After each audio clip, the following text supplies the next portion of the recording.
अक्सर ये माना जाता है कि सफलता वो बुद्धिमत्ता से मिलती है। या फिर शायद टैलेंट से। या बस अच्छी किस्मत से।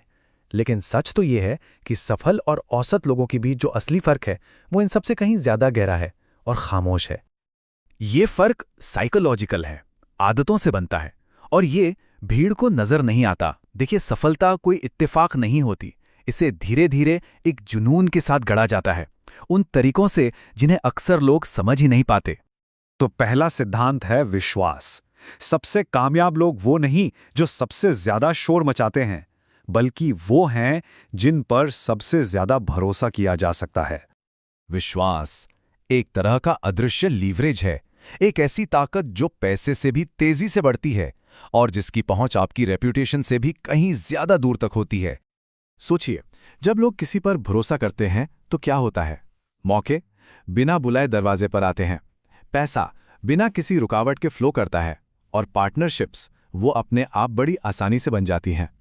जो हाई अचीवर्स होते हैं वो विश्वास को अपनी सबसे कीमती संपत्ति की तरह सहेजते हैं, जबकि एक औसत सोच वाला इंसान इसे बहुत हल्के में लेता है।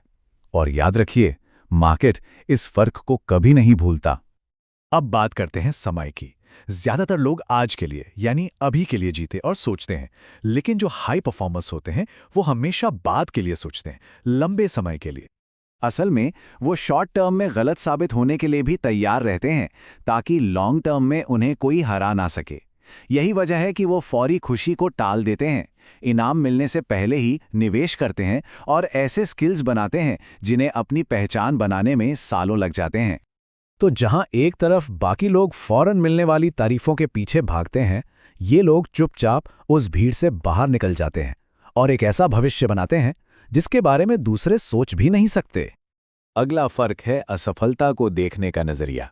देखिए, फेलियर किसी को सिर्फ तभी बर्बाद करता है जब वो इंसान उसे अपनी पहचान से जोड़ लेता है। जो हाई अचीवर्स हैं वो भी असफल होते हैं, बल्कि अक्सर होते हैं, लेकिन उन्हें कोई शर्म महसूस नहीं होती। क्यों? क्योंकि वो असफलता को डेटा की तरह देखते हैं, एक फीडबैक की तरह, या यूं कहें कि लॉन्ग टर्म मास्टरी के लिए चुकाई गई एक ट्यूशन फीस की तरह। तो जहां औसत दर्जे के लोग फेलियर से बचते फिरते हैं, एक्सीलेंस उसे पचाकर आगे बढ़ जाती है। और अब आते हैं मान्यता यानी वैलिडेशन पर। सोशल मीडिया ने हमारे व्यवहार को पूरी तरह से बदल कर रख दिया है। ये हमें एक ऐसी दुनिया में ले आया है जहां वैलिडेशन यानी दूसरों की तारीफ ही असली करेंसी बन गई है। मगर सवाल यह है कि इन तालियों की कीमत क्या है? ये सिस्टम गहराई से ज्यादा अटेंशन को, सोच विचार से ज्यादा रिएक्शन को और असलियत से ज्यादा डोपामाइन को इनाम देता है। और जो लोग सच में कामयाब होते हैं ना, वो इन तालियों को अनदेखा करना सीख जाते हैं। क्योंकि ये तालियां एक नशा है, और नशा फोकस का सबसे बड़ा दुश्मन है। इसीलिए वो खामोशी में काम करते हैं, दशकों की सोचते हैं और लोगों की राय से आज़ाद होकर अपने फैसले लेते हैं। अब आते हैं उस इंजन पर जो ये सब चलाता है, जुनून यानी ऑब्सेशन। असली कामयाबी सिर्फ मोटिवेशन से नहीं मिलती। नहीं, ये जुनून से आती है। सिर्फ अनुशासन भी काफी नहीं है। एक स्थायी सफलता के लिए अंदर एक ऐसी आग चाहिए होती है जिसे बाहर की दुनिया की कोई बात बुझा ना सके। ये जुनून है सिस्टम्स को समझने का, बेहतर सवाल पूछने का, ये जानने का कि ये दुनिया असल में चलती कैसे है।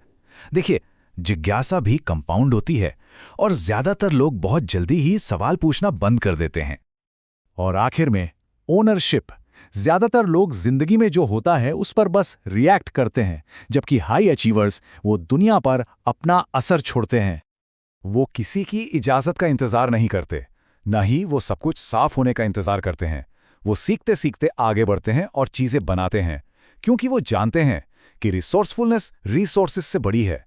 पहल करना सिर्फ इंटेलिजेंट होने से बेहतर है, और ओनरशिप लेना हक जताने से कहीं ज्यादा ताकतवर है।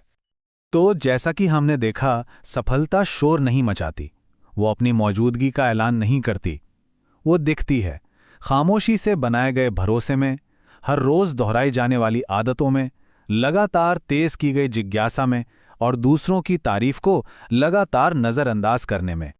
ये विभाजन अदृश्य है। सवाल यह है कि कोई किस तरफ खड़ा है, क्योंकि समय के साथ ये फासला इतना बढ़ जाता है कि उसे पाटना नामुमकिन हो जाता है।